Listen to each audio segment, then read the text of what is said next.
Mengapa Bileam kembali ke ruang doa? Karena dia menginginkan uang.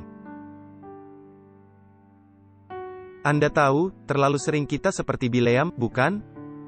Firman Tuhan sudah jelas. Tuhan tidak berbasa-basi atau mencampur-adukan firman-Nya. Dia tidak memberi kita instruksi yang ambigu atau tidak pasti. Dan kadang-kadang, Anda tahu, kita suka bertanya kepada pendeta atau kepada para tua-tua. Atau kita suka untuk mencari, mengajukan pertanyaan mungkin di AOY atau kepada orang religius yang kita kenal.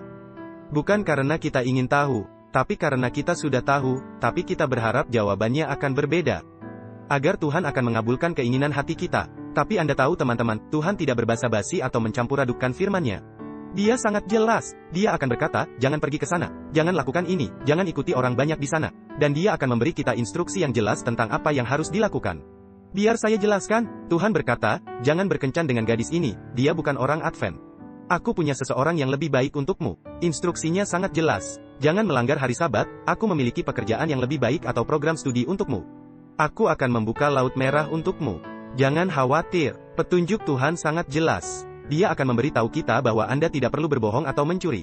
Aku akan menyediakan untukmu, punya kula dunia dan segala isinya. Anda tidak perlu khawatir, jangan lakukan itu, instruksinya sangat jelas. Kita tidak perlu kembali ke ruang doa dan bertanya, Tuhan, haruskah saya mencuri? Atau di kasus ini, Bileam, haruskah saya mengutuk bangsa Israel?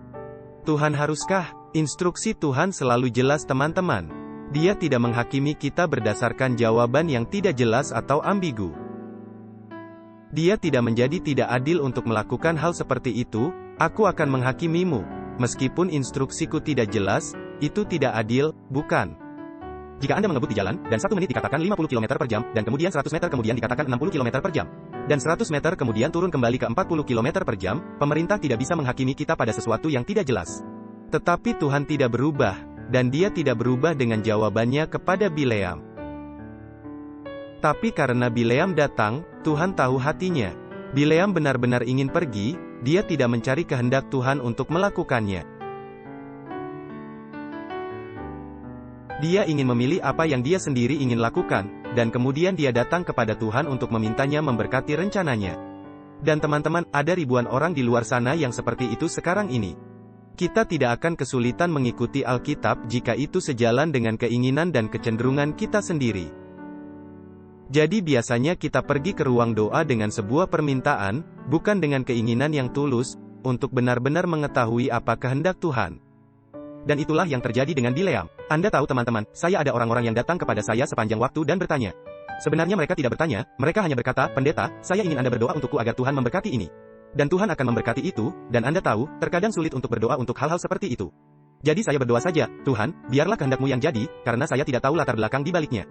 Terkadang kita sudah tahu bahwa kita bertentangan langsung dengan kehendak Tuhan.